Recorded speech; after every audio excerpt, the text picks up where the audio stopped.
Hello everyone. I thought I'd take a moment to talk about what I, as a Christian, doing getting involved in NLP and hypnosis. So here's a little backstory. Let's go back in time to around 2008. Barack Obama wins the presidential election. A few months later, a document surfaces claiming that Barack Obama used hypnosis and NLP to win the election. So, being a conservative Christian, I'm interested in this turn of events and want to study it further.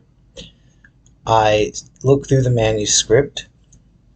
I notice that it's a breakdown of Milton model, which I later learned is Milton model, language patterns used by Barack Obama. Now,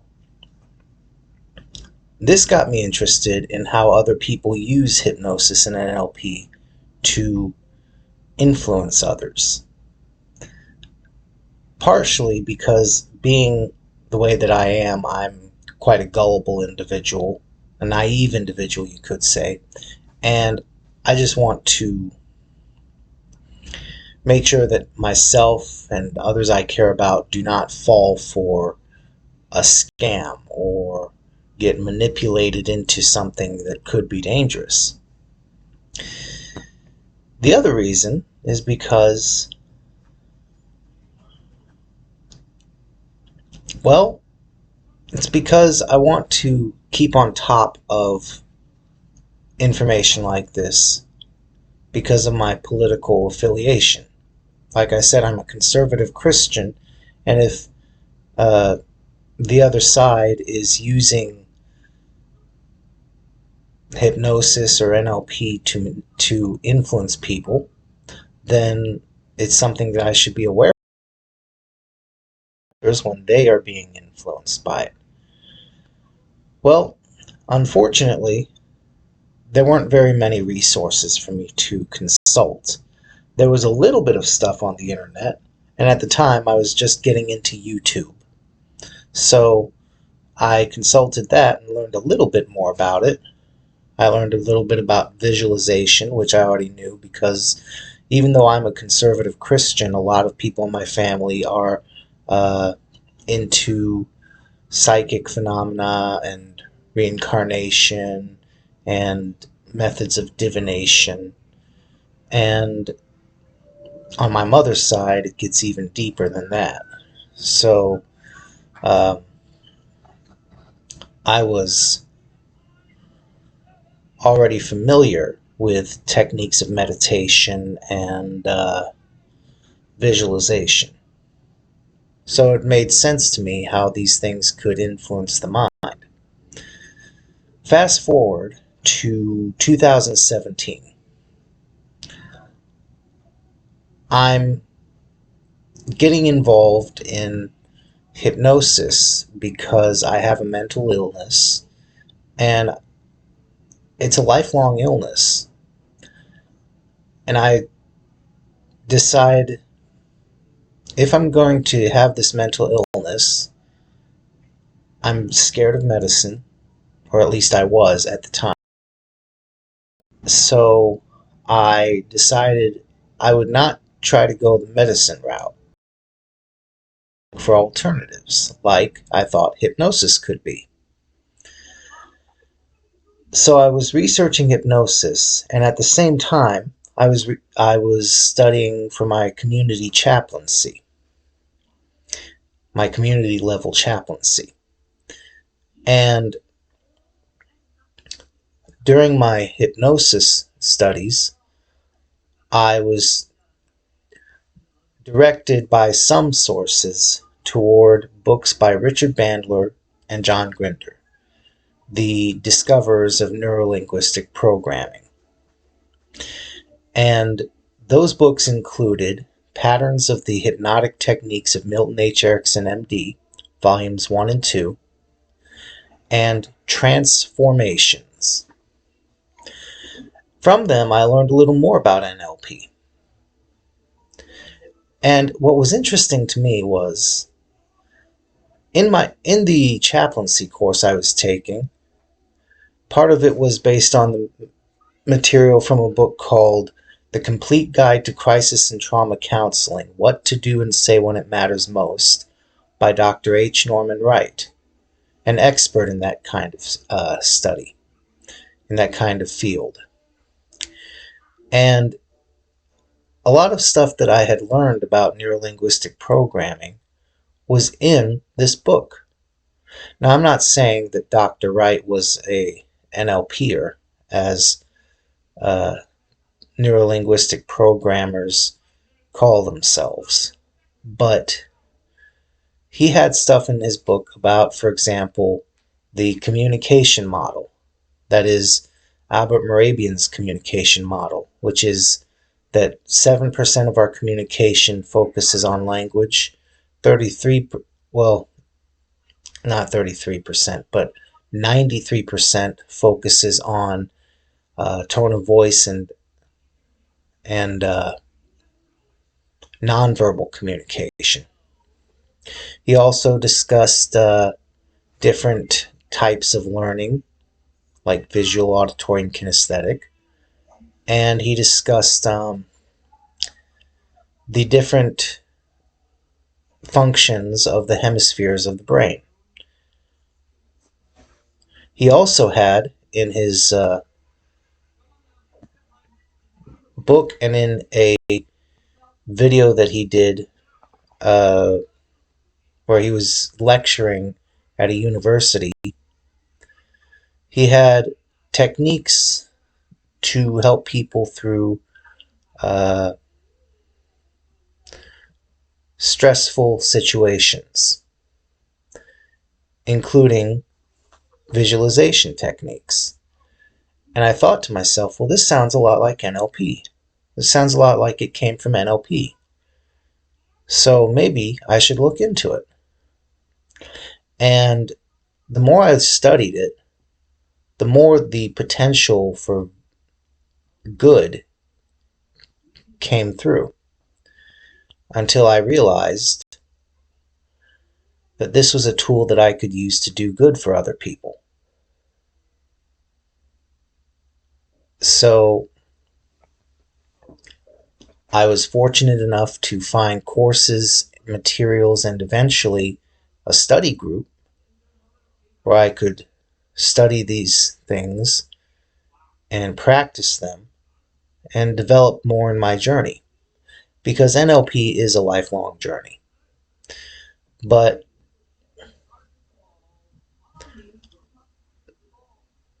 some people will wonder, because of the reputation NLP has, isn't NLP evil and manipulative? And the fact is, it's not. And Christians can get involved in the use of NLP. In fact, two good NLPers who happen to be Christian men wrote a book called Patterns for Renewing the Mind, involving using, or rather teaching, some techniques on communication through NLP and through their own project, Neurosemantics. These men are L. Michael Hall, who has a PhD, I believe he's a psychiatrist, or a psychologist, rather, and Bobby G. Bodenhamer, who has a Doctor of Ministry degree and is a minister. And these men like to refer to NLP as a tool. I like to think of it as a toolbox. There are a lot of tools in NLP. But I prefer to think of it as a toolbox. And a toolbox is full of tools. And any number of those tools can be used for good, or they can be used for bad. And you can use, for example, a hammer to build a structure or to cave in somebody's skull. You can use a screwdriver to help build a structure or to help repair a car. or you can use it to stab someone. As you can see, tools can be used for good or evil. The intent is what matters.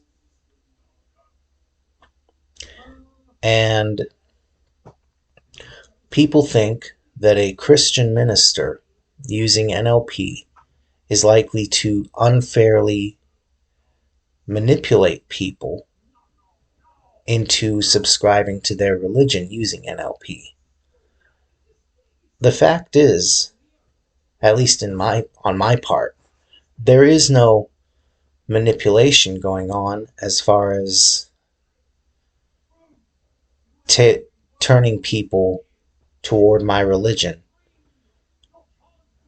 whether unwittingly or against their will, or by manipulating them into it. There isn't. You see, I use NLP to communicate, and I use it to communicate in all areas of my life. And I've gotten pretty good at it. Communication, that is. I'm still learning NLP, and like I said before, learning NLP is a lifelong process. But my point is, just because I'm communicating effectively doesn't mean that I'm twisting someone's will around to suit my own purposes. Not at all. Some people might say, well, what about Milton model language like you discussed in that document from 2008? Isn't that manipulative and evil?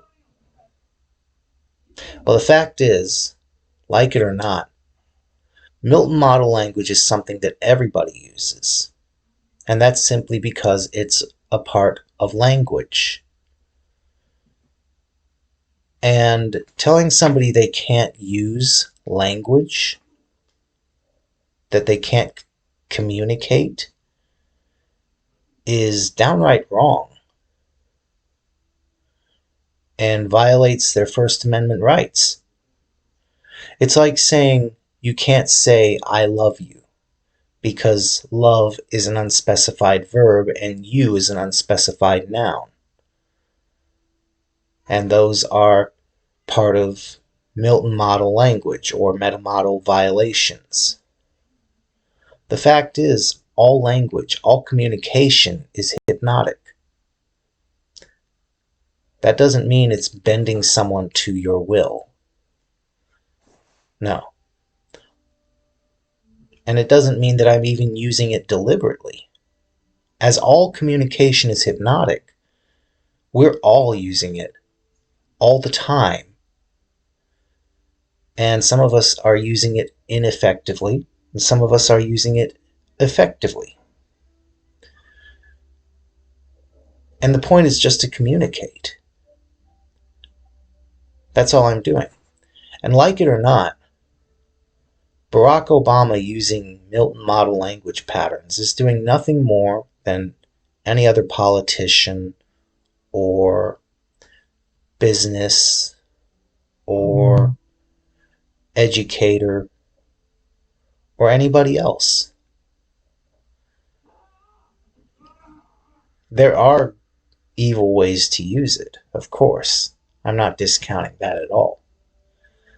But there are also good ways to use it. I have used NLP on myself to stop bad habits. And I have used it to help others as well. Not as part of a business model or as part of therapy or anything like that, but just as an informal sort of conversation. And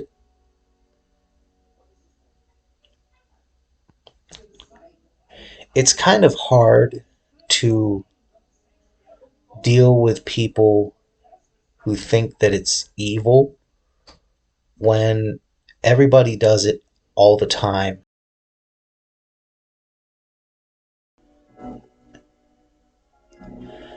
To tell somebody you can't use it to communicate is telling them you can't communicate because of what you believe. And that's wrong. Nobody else gets that kind of treatment, right? I mean, they do, but usually the people who get that kind of treatment are doing truly evil things with it.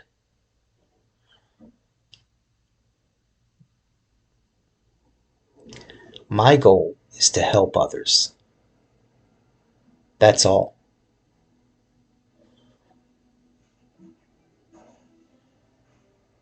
And